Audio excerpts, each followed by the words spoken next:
Hello, everybody, and welcome to the Rambling Toffee podcast. I'm Mark. I hope everybody's having a good week.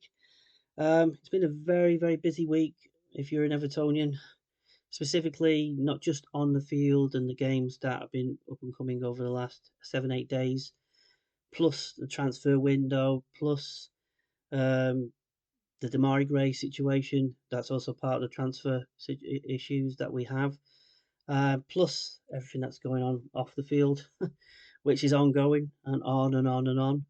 So today's podcast, I'm just going to go through the last 7, 8 days and what my views are. So we go right back to the Doncaster Rovers game in the Carabao Cup. Very disappointing performance. I know we went through 2-1, and there were some positives in a sense that in the second half when we brought Beto on and Trezeguet, even when he came on, also had a good performance. It kind of galvanised the team to put in the effort to actually get the result and come from behind. But the first half was shocking. Was not a great performance, and it was a worrying sign that I felt at that point, and I still do today. But I'll go on as we go on into this podcast that they were, they'd never played with one another. It was like, oh, hello, how are you? Who are you? What do you do? And the performance in that first half was just like another term that said it just like felt like ghosts in the night. They're just like missing each other and they just don't. And it felt like there was no care, no motivation, no nothing. And then you start asking questions when you see that first half is that, yes, it's the players who are out there, have been given tactics and given the formation to play and doing what they need to do. But the motivation originally comes from the manager. And I just felt that Sean Dyche got it really, really wrong, not on a tactical sense, but also motivating, which a manager should be doing. And I just felt it was disappointing how they got onto the field and the way that they play. And I'm not taking anything away from Doncaster Rovers' performance in that first half. They put a real effort in. They played really, really well, and they deserved to be in a position that they were. And they could have been even more goals up in that first half and a little bit in the second half. But we're bringing Beto on, the signing that we made changed, the complexities of the game, changed the way that we were going forward. There was more urgency, there was more drive to get forward. Um, and I felt, well, his performance seemed to galvanise players around the pitch as well. Because his energy, his excitement, and everything that he put into that performance was what we needed. It was like night and day. It was like we've been desperate for that kind of player for a long, long time. And it was wonderful. And it was also good to see Danjuma getting in on the goal as well. And it's showing signs that hopefully we'll see more of that from Danjuma as well. So the end, yes, we got through. We got Villa in the next round, but it was worrying to see a team that devoid of ideas, devoid of confidence, and that's what it felt like. Players that have not played for a while or have not been playing well. I'll give an example of Michael Keane or Ben Godfrey. Mikalenko's another one in there as well. That they come in. Patterson, I thought, well, I'll talk about his performance later against Sheffield United in a moment, but um, they were very weak and it was like devoid of ideas, devoid of confidence. And because there was no confidence there, you can see it. And that's why the performance, as I say, no disrespect to Doncaster, it was just so disjointed. It was just, I couldn't believe it, and got to a point that I actually turned it off. And I wasn't, I thought, what am I watching this for? It's same old, same old. Nothing's changed here. You know, when are we going to get, an improving performance? And I thought, are we ever going to get an improving performance? And then that's where you question the manager and you question the coaching setup. Where's the motivation coming from for setting that team up in the beginning? And why are they playing like that? Where they should be right on the forefront, showing that they're a Premier League side, showing that the value of who they are. It should have been more. Should have been there, but it wasn't. And it wasn't until second half that you only take one or two players coming on. I thought Mikolenko's second half was a bit better until he went off. But I do think that Anana and Decore, when Beto came on, you did start to see, and also with Danjuma, you started to see moving forward with a little bit more urgency and a little bit better. A little bit. And I can only say very, very mildly little. So, you know, we got through. We'll see how we do against Villa. Hopefully, a marked improvement, but watch your space. Um, so, of course, that's happened. And then we got the good old transfer window, which everybody's expecting, hopefully, me included, out, hoping to bring one or two players in, specifically creative wingers, maybe another centre back, maybe another in the central area as well. To bolster the numbers because we've got a very small squad and even more smaller squad now because of Alex Iwobi leaving, with Neil Morpay going on loan, and also Tom Cannon also leaving the club as well. We are weaker in more the winger department, with Alex Iwobi going. With Neil Morpay and Tom Cannon, we're not weaker in that area, but I suppose that if there was one player to leave the club, one of the strikers, I would have just let Neil Maupay go and maybe keep Tom Cannon as an extra player there. I know we got Chilite, who I'll mention was a bit disappointing in the first half against Doncaster, but he's still a young up and coming player, and he's got years ahead of himself to prove to become hopefully a really really good player for us. But that's why obviously he came off in the first half. But that's just how it was. Um, but as I go back to the transfers, I know we've got, I think with it, players coming back like Jack Harrison and Delhi. Hopefully he will come on and actually be a really really good player for us and show the form that we all know he was capable of before, of course, all the issues that he's had. So we'll see. I don't know. We'll see when he comes back. Hopefully he can show some improvement and make a stake for a claim in the team. We'll see. We'll have to see going forward how that goes. Of course, we've got Seamus coming back as well. But as for transfers, it would have been nice to actually have one or two maybe players coming in, especially when players are leaving the club. With as I mentioned, Tom Cannon, Neil Maupay, and Alex Iwobi going. We've got fees. Yes, we've got £30 million roughly around that amount for both of them. Neil Maupay obviously going on loan, but where's that money going? So that's another story I'm going to talk about. Is what's happened to that money? Was that money going to be reintroduced for Kevin Farwell and Sean Dyche to try and bring another another a midfielder in, another winger? Obviously, it wasn't the case in the end. I know there was a lot of speculation about bids that we put for Notto at Leeds, but obviously Leeds want to keep the player and they wanted more money, so obviously Everton has decided not to pursue that matter. And also, it's obviously on the financial structure that was put in place, what they offered that financial structure to Leeds, if it was acceptable. We don't know. We do know, of course, with Beto and Chilete coming in, that they were structured in a way that we don't have to pay any fee or any money to their other clubs until their previous clubs until next year. So they got them deals worked really well, but it would have been nice to strengthen the squad to actually at least when we looked at the bench that it was actually not weaker, as we all saw against Sheffield United, where basically the bench was seven players on the bench plus two goalkeepers. And okay, Michael Keane and Lewis Dobbin were out injured, but even so, it's still very very weak. And there's nobody on there when you look at the bench.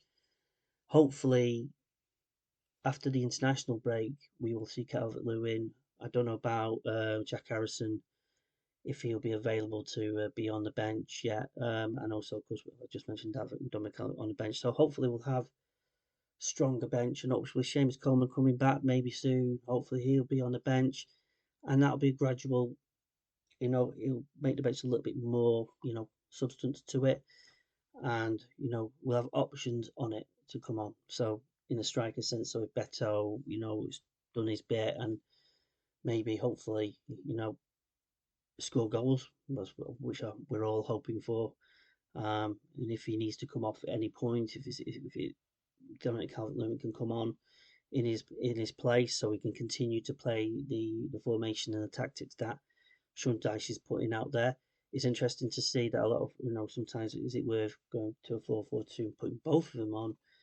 Well, that's another discussion for another day. But it seems to be that's the formation he's going with, and he feels he's happy with having one striker up, making them runs on the wings and making runs going forward, and bringing the rest of the midfield in to create more opportunities and hopefully to score more goals. So we're seeing that as we go into the Sheffield United game. But the transfer window ended very poorly, and as I further near the end of this podcast, I'll be talking about my speculation on what I think has happened to that money, about the board, the interim board, what's actually happening regarding investment and all that thing. I'll speak more about that in a mo. Yes, so we go on to the Sheffield United game. First point of the season. Great start, great goal by Decore, good movement by Beto, who just seemed to he's getting in positions, boistering, getting the players going, getting the motivation. His attitude, parts of me feels a little bit like watching Duncan Ferguson back in the day, and it's great that great that the club, look at him as hopefully the future and continue to score goals. He didn't do it on this occasion, but he was always in the right place at the right time. Getting into positions. It was just fantastic to see. So that was a positive standout from the Sheffield United game. I thought Danjuma played well, came more into it. He should have had a penalty into the second half. Obviously, the referee was very poor. That's another story. A lot of the decisions he made were terrible. I thought Jared Brantwaite was absolutely fantastic. Just week in, week out, just getting better and better as a defender, and he's just pure class in my opinion going forward. And hopefully, as the season goes on, he's just going to get better and better and better. That's just my thinking on that. Jordan Pickford, of course, had a cracking game. Some of the saves right at the end, well, uh, out of this world. And it just shows you how much we need him and we value him at the football club. I just wish people, journalists and media nationally, would show a little bit more respect towards him. For some reason, he doesn't get that kind of respect that other goalkeepers do. But he's doing fantastic for us, and he was absolutely bang on again. He was just a bit unlucky with the goal that Sheffield United scored, which went off. It came off his head.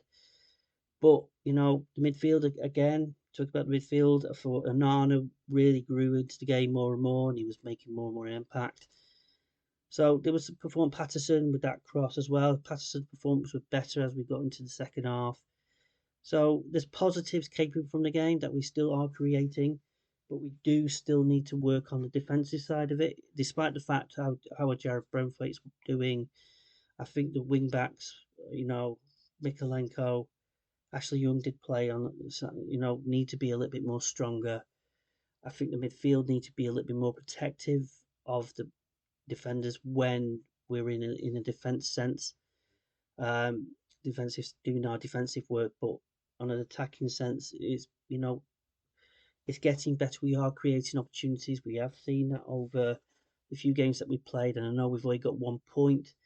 I just wish it would have been more. It could have been more, but there's progression there. There's a little bit of positivity you can take from it, but the next game is Arsenal at home, and it's going to be a difficult one. Hopefully, we will have some more players back fully fit, and we can have some options, and we can be a little bit more ready for that game, because Arsenal started okay. They come off a result against Manchester United when they won 3-1.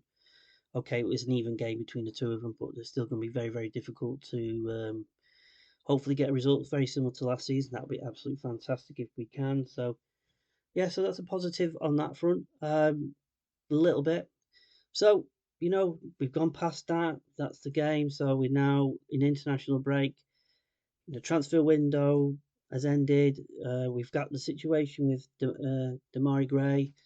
My take on this is very simple. I take the view from the manager, and the decision he made in the interview yesterday to say what actually took place. And because all we got from Damari Gray is very much a Instagram statement just saying that he respected the Everton fans, but he doesn't respect the people at the club. And basically, this what was mentioned by Sean Dyche yesterday is an indicator that when he came back from obviously from Jamaica in playing internationals, he came back and obviously told the club that he doesn't want to play for the club, he doesn't want to train. He obviously wanted to move, so that was his decision, and that's why he was not in any of the pre-season training or part of the squad. He made that decision, and obviously he's gone to Sean Dyche and basically said that it's all been ready. I'm on my way to Dubai and Saudi. Sorry, get mixed up with Dubai, but the Saudi club. And okay, well, it's looking likely from what I heard today that we're going to get some like 10 million, is it dollars or euros, whatever that deal is. So we'll see. That's obviously at the end, but I will take the manager's side of this, that he's put himself in that position, and he shouldn't be criticising anybody at the club. He's more himself, and he should be, especially his contract with the club at this point in time until he moves on to the Saudi club.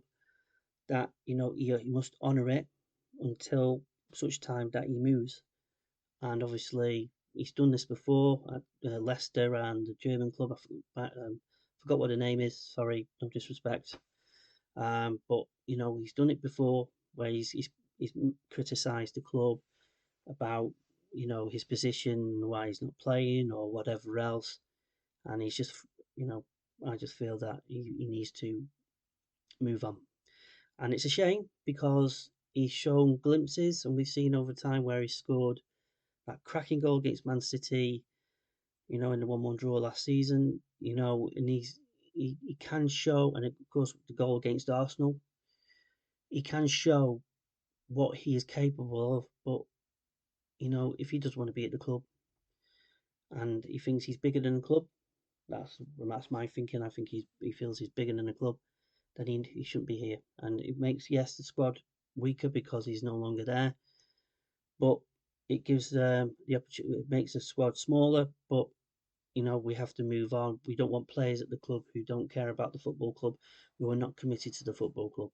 And do I wish him well? Well, I wish him well going forward, in his future. But he's left things as they are, and I'm just glad he's gone.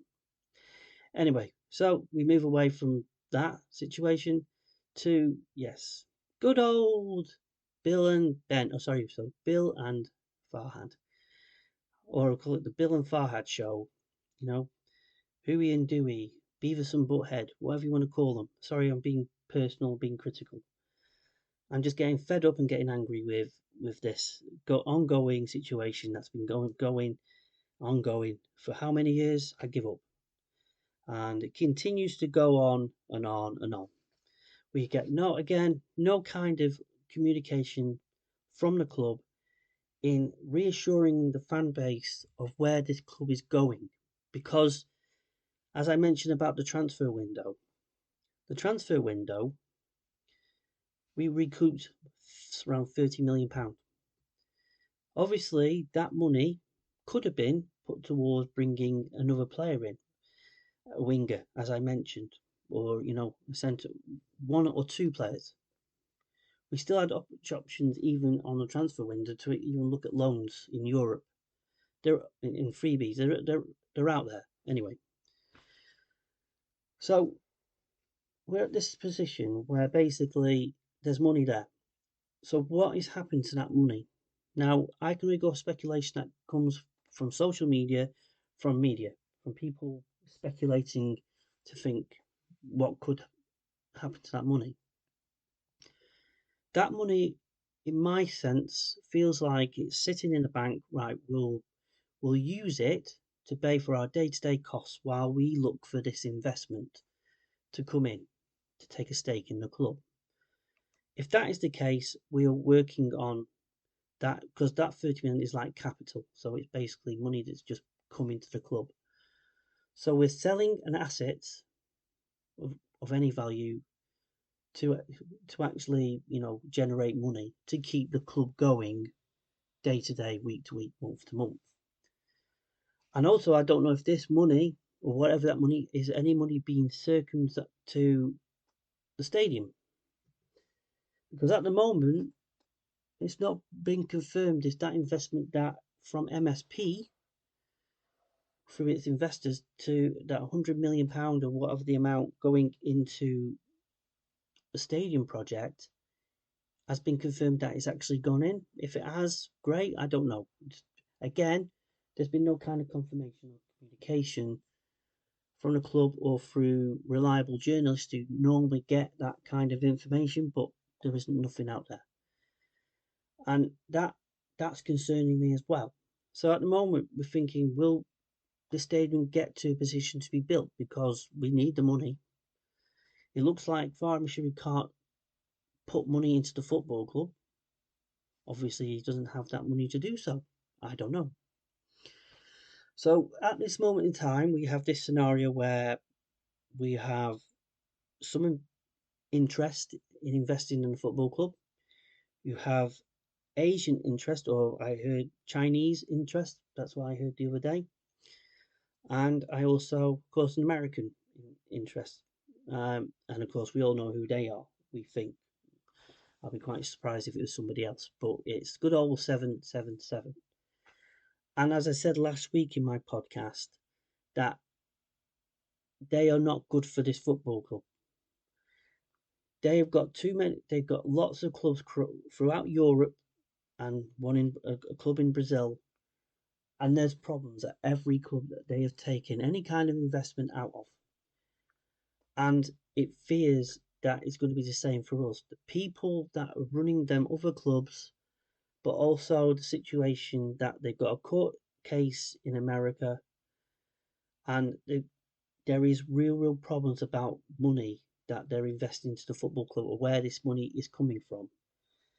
So at the moment, all I can go off is information that is put out there by Paul the Esk, who absolutely, without him, I don't think I can understand the complexities of a business model, complexity of investing into a football club, how a board works, the whole way out the whole of a football club works, or how business works in that sense when situations like bringing investment in and how much to put in and how much Farhad Moshiri is actually pumped into the football club over the time that he's actually been involved. And it's a colossal amount of money. And I can't believe it's close to £1 billion if you want to put it all together. And you think to yourself that for him, people who want to invest in the football club, he wants to get the best for his money. He's going to make a massive loss. Whatever happens, whoever invests into the football club, he's not going to get what he wants back. And we don't know we don't know if these investors, will they be able to help? Will they be able to come in and actually help in bring that money in and actually bring capital in, so at least we're, as a club, going forward, running the way it should be. But I don't know. But that investor, that group is wrong for the football club. It doesn't work. It doesn't sit right with me. It doesn't sit right with many fans out there. And the feeling I have is if they do get confirmed to be investing in the football club and having a stake in there, that just shows that Farhad Moshiri doesn't care about the football club, and all he's thinking about is how much money he can get back from his shareholding and how much he can get back.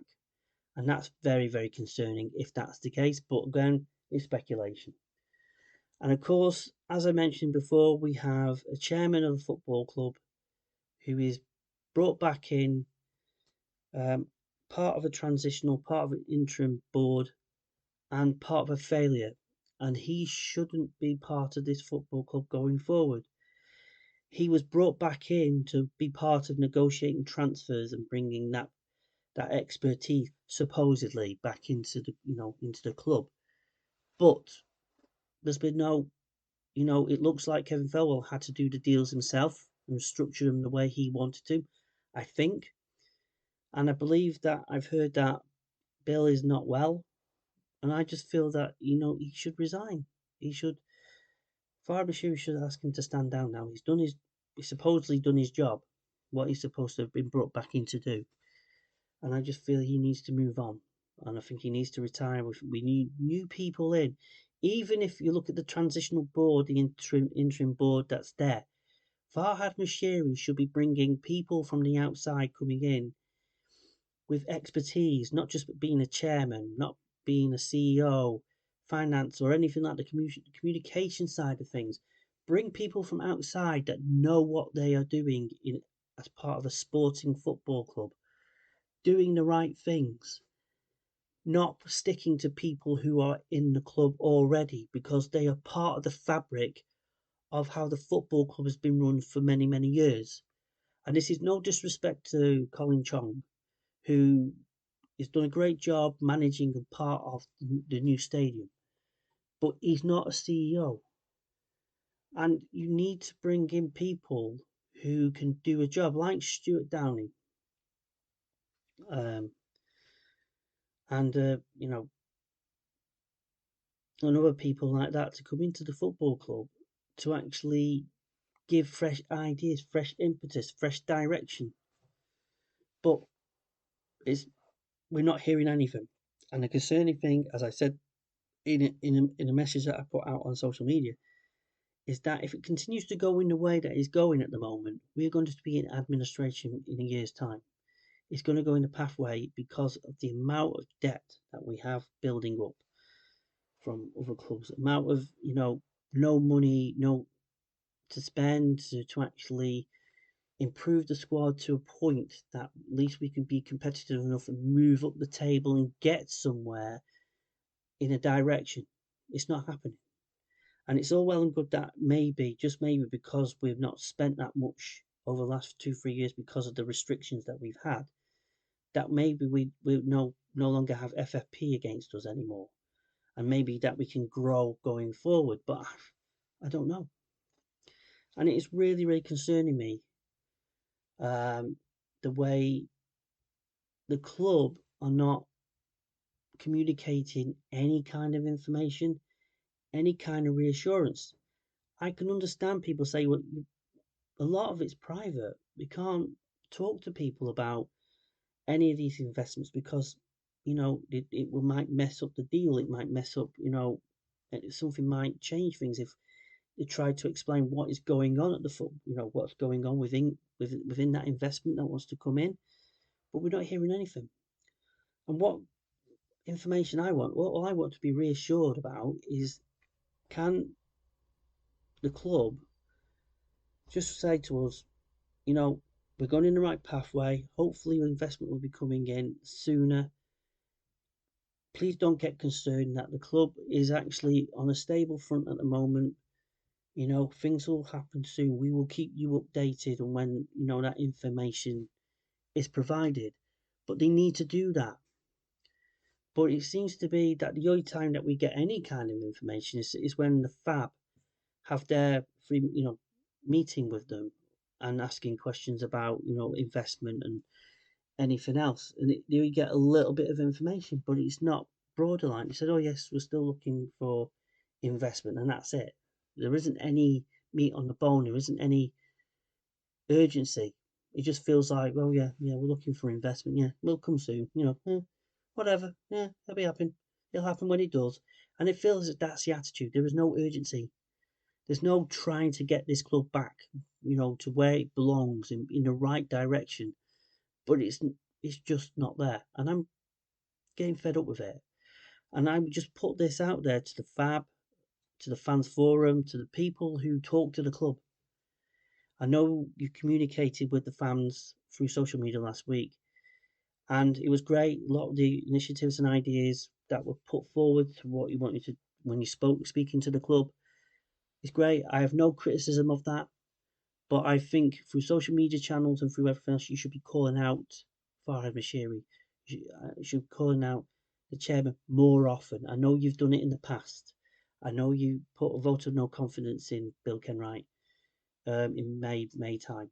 I know you've done that, and I know you've put stuff out asking Farhad Mashiri for more information. I know you've been doing that. That I can understand it, but it needs to be driven weekly. It needs to be driven more often because we're not getting nothing from the football club, and if that has to be there. So I'm hopeful if Fab are listening to this podcast that just put more of that out, challenge it, put it in social media, just put a letter out there, just saying this is what our concerns. The fans are concerned about the future of our football club. Can somebody please reassure us that everything you are doing is to make sure that the future is bright for our football club? That's all it needs to be. And I've not even talked about the stadium. I've only mentioned about the money being invested in it. That needs to be sorted as well. So ongoing. So from my point of view, please, do something, do something about this. It help us because at the moment we're worrying day in day out what's going to happen to our football club. We invest our money into it. We spend our money for season tickets, merchandise, food, anything else. We care deeply. It's part of us. It's it's like a family. And it's like you feel that one of our family members is struggling and needs help and needs support, but we need to try and help them. And we need to help. It's like we want to help the club. We want to do anything we can, but you're not talking to us. And that just feels like that. And when you don't talk to us, we can't be reassured and be helped, help you going forward because we can help as well. We can actually be, realize how reassured, we are from the way forward for the club, and we'll get behind you. We'll support you. We'll do anything we can to take this club forward as a unit together as a family, because that's what it should be about. But we're so divided, and that's the problem. And it's like a divorce, going through a divorce. Sorry, we're trying to find permutation. It's like going through a divorce. And you're trying to go through mediation to try and, keep the marriage going. But it feels like it's going to be a divorce because nothing's happening. That other person's not talking to you. That other person's not saying anything to you, not communicating to you, not trying to make things better. And that's what it's all about. So going forward, please, that's all I ask for. And I rambled on and on and on about this, and I don't want to talk about this anymore. I want to talk about the team. I want to talk about the team progressing and doing well and getting better and going up the table, and even planning. Wouldn't it be fantastic to plan to go into a new stadium with a team that's actually at least competitive enough to actually be challenging to get into Europe and playing in cup competitions and actually winning something? That would be absolutely fantastic. It would be wonderful, wouldn't it? It would be absolutely fantastic to actually have that moment. But that's the hope. That's the only hope I have. That somewhere in the future. But I've been thinking, like, hopefully, I keep on thinking every day, hopefully we'll get the right investment. Hopefully we'll get the right players. Hopefully this will happen. Hopefully that will happen. Nothing. There's no hope. And the only glimmer I get is when I watch the team and I see a little bit of a better performance from them. There's a bit of hope there. But everywhere else, there's no hope. And I put this out. All we as fans want is to watch our team win football matches, play well, get excited about going to a game, not feeling, oh, here we go again. What's going to happen today? On that front, we want some optimism in our lives. That's all we want. So if the club are listening to this, if anyone wants to listen to this, please just listen. That's all it is. That's all it takes to listen. And if you listen and you help us out, support the demonstrations, the marches, and all the things like that will start to disappear. But they're going to continue on until Farhad Mashiri and Bill Kenwright, because he's still there, because he's been at the club for the longest. Those two put their heads together or decide that it's time to do something about it. They have the power. I would say Farhad Mashiri more has the power than Bill Kenwright does, but he has the power to change the narrative. And it's not going to, it's not going to happen until they do something about it. So I end today's podcast on a somber note. I hope, as I keep on saying about hope, that in the next weeks, hopefully, that we see change at board level, even hopefully at the owner as well. Maybe he wants to sell up completely, we don't know.